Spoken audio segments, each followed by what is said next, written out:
Thank you very much, Tom, and let me join in welcoming all of you here to the Ben Franklin Room on the 8th floor of the State Department, where we are privileged to live and make history every single day. And I think this gathering is a very historic one. So I want to express my appreciation to all of our U.S. government participants from, as Tom said, across the government, all of our American business leaders, and in particular, our friends and partners from Iraq. We are delighted to have all of you here. And I want to thank Deputy Secretary Tom Nides, who came to the State Department from a long history in business, as well as a deep understanding of the difficult strategic political choices that confront us in the world today. And Ambassador Jeffrey, it's very good to see you in Washington. Usually we see you on the other side of a video screen, so we're delighted you could be here. Ambassador, thank you for being with us, too, and thank you for all the work you do here in Washington representing your country. Let me welcome Mr. Ghadban from the Prime Minister's Office, Chairman Araji of the National Investment Commission, and Mr. Al-Bakir from the Ministry of Industry and Minerals. And we're delighted that all of you could be taking part in this.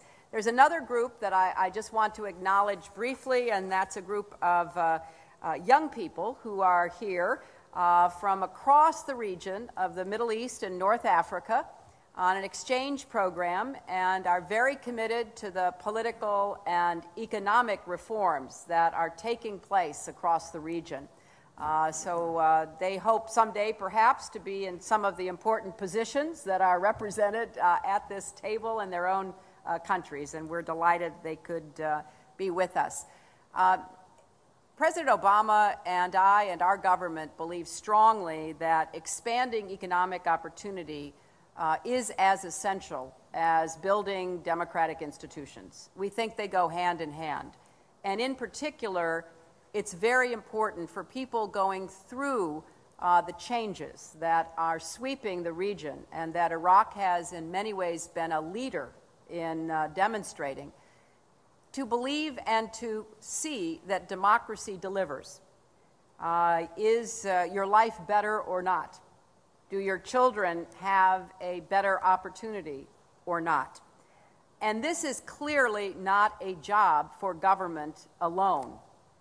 It is a very important partnership that has to be forged.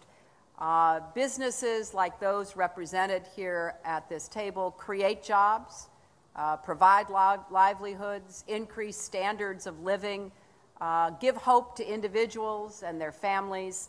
And what government should do, whether it's in the United States or in Iraq, is to be a good partner, to help create the conditions for investment and growth that will be broadly spread and create a ladder of economic opportunity for those willing to work hard to acquire the education and skills required in the modern world. Now, we are entering a new phase in our relationship with Iraq, and we are very committed to making a major civilian commitment to Iraq's future. We'll be opening, as you know, and running consulates in Erbil and Basra. We'll have civilian experts available to work with not only Iraqi counterparts, but also Americans, and to support American businesses in the years to come, as we do in our diplomatic, especially our commercial diplomatic work all over the world. And so it's time for the United States to start thinking of Iraq as a business opportunity. And the sacrifice that the Iraqi people have made for your freedom is one that we highly respect. According to the IMF, Iraq is projected to grow faster than China in the next 2 years. But let me repeat that, because when I read it, I said, okay, are you sure? Because we always think of China as being the juggernaut. But no, indeed, Iraq is projected to grow faster than China. Now, nothing is set in stone. The decisions made by the government, made by businesses, could undo that prediction. And so in 5 years, we'd look back and say, well, why didn't it happen? And it didn't happen not because of divine intervention, but because we all didn't do the right things to make it happen. But Iraq has one of the largest customer bases in the entire Arab world. It has one of the world's largest supplies of oil, and it has one of the best educated workforces in the region. Today, Turkish, Chinese, French, Jordanian, Iranian companies are lining up to do business. But very honestly, we see too few American companies alongside our soldiers and our diplomats. Iraqis are looking to rebuild every sector of their economy, not only their oil sector, but agribusiness, transportation, housing, banking, and many others. For example, Citibank is now engaging with Iraqi financial institutions and working with corporations who wish to invest in Iraq. Now, I do not want to sugarcoat the difficulties. I think among friends, we need to have an honest conversation about what is it we all need to do to realize these very positive projections. Now, one reason there are so many opportunities is because Iraq remains a tough environment. There are still significant security challenges, bottlenecks in infrastructure, unclear regulations, and, unfortunately, corruption. But as our Iraqi colleagues will tell you, they are working hard to make it easier to do business in Iraq for Iraqis and foreign investors alike. Now, each company will make its own decisions about the costs and benefits, but we want to go on record unequivocally in encouraging American business to begin that process, and we will do everything we can to support you in it. Our embassies and consulates will be hubs that support commercial activity in every region of Iraq. The State Department will work hard to champion American companies, including through events like this one.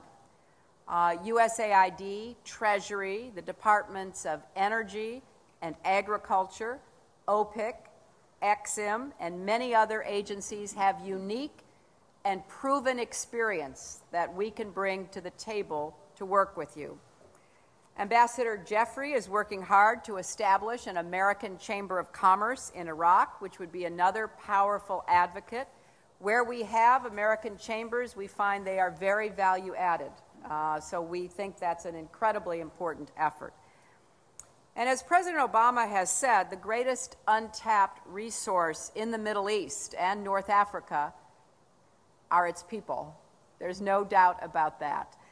And we want to see Iraq have a strong democracy and a growing economy that provides stability and prosperity for the Iraqi people.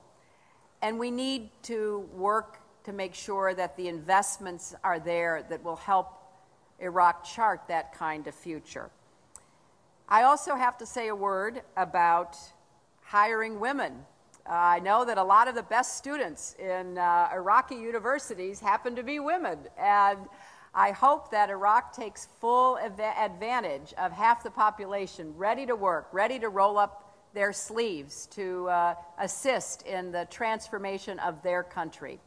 And certainly my ambassador at large for global women's issues, Melanne Verveer, is here to talk specifically about some of the ways we are ready to support the integration of women into the economy.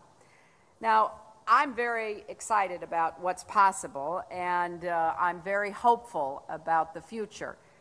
But I also know from having worked in many different countries on many different issues over too many years to remember that the United States stands ready to be a good partner.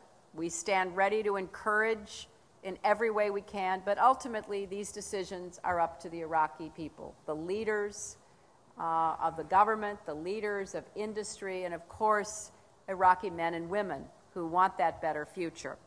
So I'm eager to hear from you in the very limited time that I have to be with you.